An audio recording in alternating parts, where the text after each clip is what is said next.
All right, so now we are not talking about fair value option. We are simply talking about selling bonds early, okay? So it's the same, I know it's the same exact situation, it's just easy numbers, okay? So there's our value at 2017.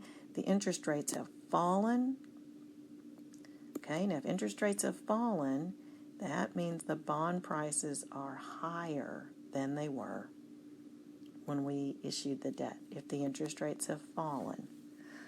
Okay, because the people in the market view those bonds as even more valuable because we have a higher interest rate baked into them.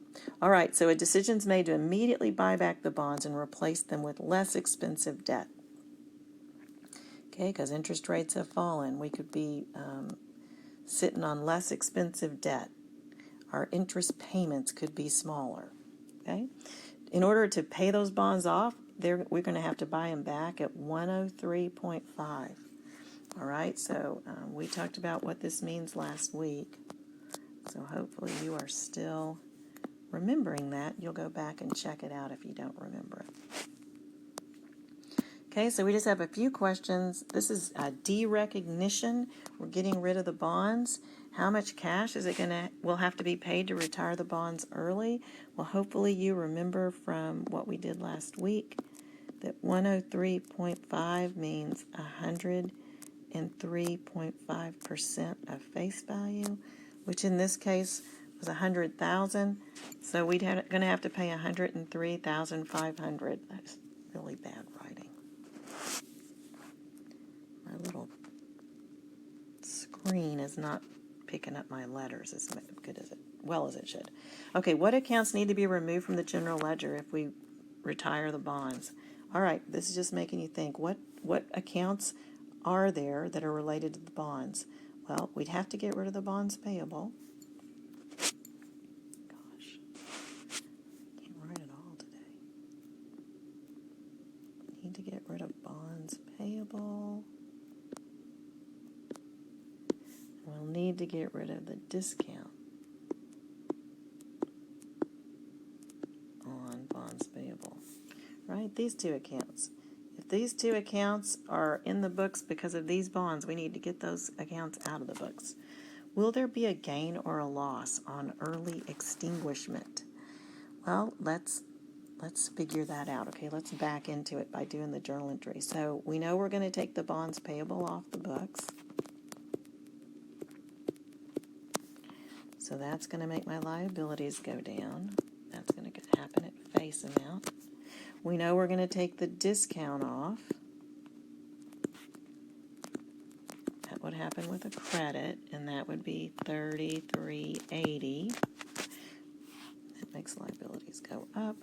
We know we're going to have to pay $103,500 in cash to buy back the bonds. So we have to go out to the market actually and just, buy these back from people who are holding them. And we have to pay enough so that they are willing to sell them, right? So then we just need to make this entry balance. So we need a debit of $68.80. Is that a gain or a loss? That is a loss. How do I know? Because it's a debit. A loss on early, and I'm just going to put extinguishment abbreviated. Okay, and that, just FYI, that is an income statement loss.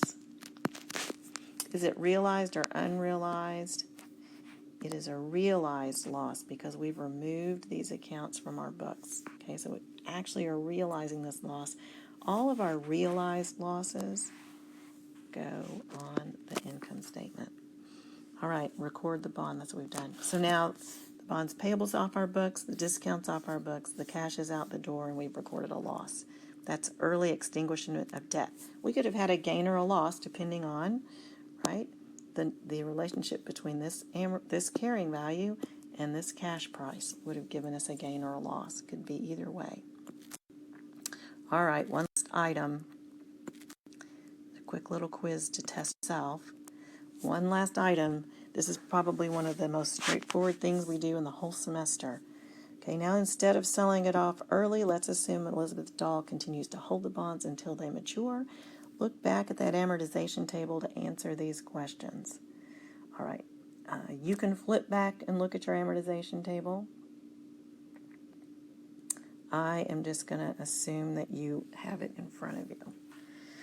All right, and because these really, you don't really need it to answer these questions. How much is left in the discount account after the last interest payment is made?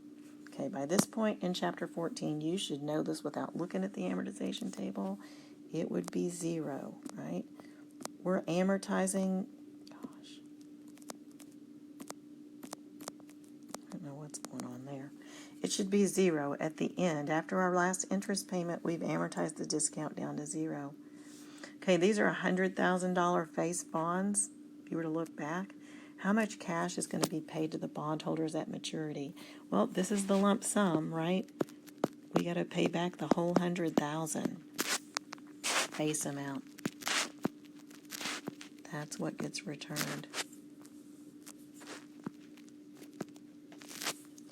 Record the retirement of the bonds. All right. I'm going to do the cash piece first because it's cash and that is always easy. Cash is going out the door of $100,000. It's actually the whole thing is easy. Bonds payable, I'm paying them off, so I'm reducing the bonds payable by $100,000. Guess what? That is it.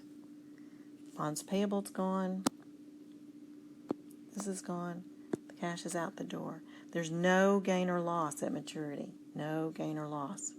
We hold the bonds all the way to the end. We're always paying out the face amount. Okay, so that is that. That's it. I don't think we have anything else. A couple of quiz questions. Oh yeah, we know this is derecognition. Taking the bonds off the books is derecognition. All right, the end.